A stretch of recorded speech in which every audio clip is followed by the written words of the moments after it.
Americans maintained the globalized system. We told everyone for 75 years borders don't matter. And, when your entire business life of you and your parents are in that environment, you forget how the rest of the world works because you have been told by the superpower that you don't need to worry about it. Right. Now we have to worry about it. Everything about the system that we understand right now of efficiency and interconnection is based on everything working and everything being safe. And that world is now over. So yes, now we have to pay attention. For Ukraine, this is a classic Athens, Sparta, David, Goliath fight. So the Ukrainians are massively outnumbered, even with all the equipment they've gotten from NATO. And the Russians are now rousing themselves. They started the war with 100,000 troops in Ukraine. And they are now in the midst of their second mobilization. And by the time we get to May, they will have over 700,000 in theater. The Ukrainians don't have any more men. So just the scale of which, just the size of the challenge the Ukrainians face is huge. Mm-hmm. The Ukrainians cannot win a war of attrition. And in a battle where they inflict 3-1 casualties on the Russians, they'll still lose.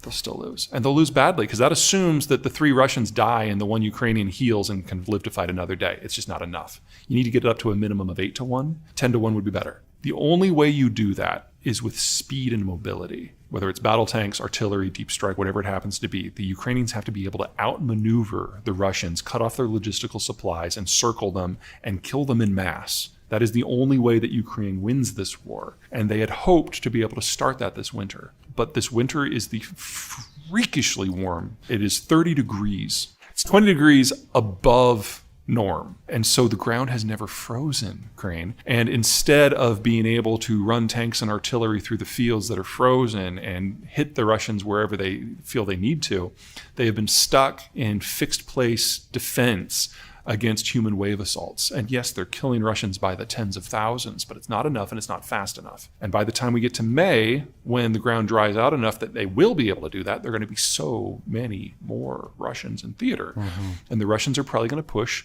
on at least 3 different axes in order to break Ukraine up and make the movement option impossible. So when we get to May, and the Russians launch these assaults, the more mobile, smaller Ukrainian forces are going to have to choose very carefully where to stand and fight to try to blunt those assaults and where to try to get behind them and break them up. It's not a fair fight. By the numbers, Russia should win. That doesn't mean that they will, because the Russians have been going out of their way to try to fail at every opportunity so far. The Ukrainians are absolutely punching well above their weight, and that's before you consider that by May we will have 60,000 Ukrainian forces who have been training with NATO for the last few months coming in with better equipment. So it really is an Athens-Sparta kind of fight. It's still the Russians to lose. If the Ukrainians are going to survive, they need to kill at least 100,000 Russians before mid-July. Minimum. That doesn't allow them to win. That allows them to survive. That's the minimum that they will have to kill just to hold the line. Well, scenario 1 is they're able to blunt the assault, but they certainly can't push them back, in which case we just continue with, we go until either Russia runs out of men or the Ukrainians run out of equipment. That's a slugging match that could very well take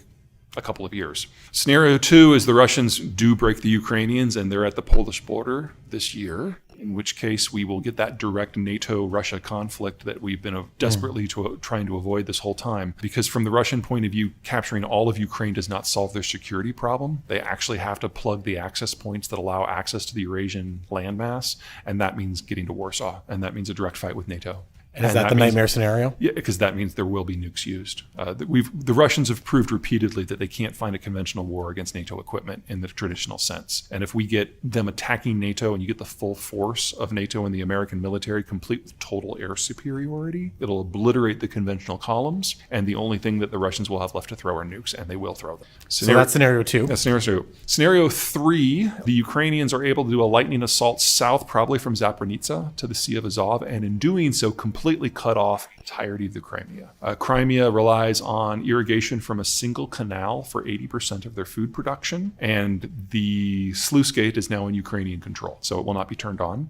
And with the Kerch Strait Bridge offline, the Russians can't rail food into Crimea, and the rest of the Kerch Bridge, the road bridge, is undoubtedly going to go down later this year. So there you put the bulk of the best troops that the Russians have on a starvation diet, literally, and you probably have 500,000 people dying from famine in the Crimea, including the best of the Russian military units this year. I don't think even in the best case scenario that the Ukrainians can kick the Russians out of the eastern parts of Ukraine this year because they don't have sufficient deep strike into Russia proper to break up the logistics lines. And that is what is necessary. If Ukraine is going to win, they don't just need to clear their own territory. They need to clear the ability of the Russians to invade in the first place. And that means striking deep, at least 300 kilometers over Good the conversions. border. I was raised metric, so it's weird living in the United States and thinking metric. So anyway, we're not ready for that fight, but that fight is not this year.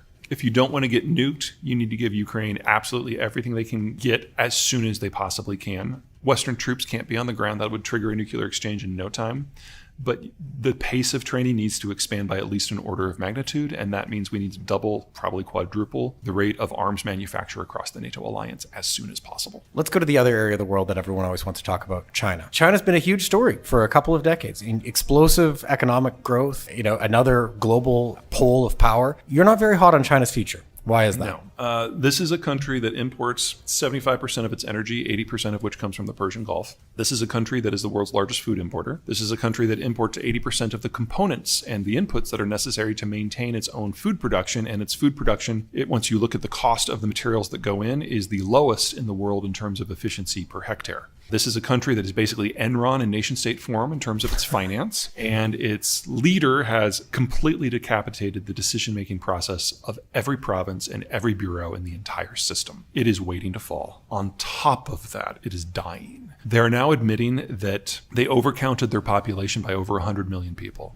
since one child, suggesting that all of the missing millions are age 40 or under, childbearing. Mm-hmm. And even before that, they already had the fastest aging workforce in human history. China will cease to exist as a functional, economically viable population by the end of this decade, assuming there's no food or energy or finance or political or trade or security crisis, all of which are on deck. So I expect the Chinese disintegration over the next decade. And then the decade after that, if we're lucky, it will not devolve into a civil war, but that's a very reasonable possibility. But a severe breakup and a severe population correction, if you want to use a sterile term for 500 million people dying of famine, wow, is kind of baked in at this point. So China reverts from being a country to a geographic concept like it has been for most of its history. India won't have an energy crisis. It's the first stop out of the Persian Gulf. It might have a food crisis, but they have fertilizer fabrication in country, and they don't have the security issue for bringing in things like phosphate or potash that the Chinese have. So if it can be solved, it will be solved in India. Their security crisis is one they're familiar with Pakistan and Bangladesh. We'll never rule out that they will start duking it out again. Sure. And since nukes are part of the equation, we can't ignore that. But neither side is itching for that fight. And they actually do have decent buffers between Pakistan and India. There's a desert for most of it. So I don't think that's likely. You remove the Germans and the Chinese from global manufacturing, and North America has to double the size of its industrial plant if it still wants stuff. India has to do the same thing. Now, unlike the US and Canada, India doesn't have a partner. They don't have the equivalent of Mexico to help out and make this an easier carry.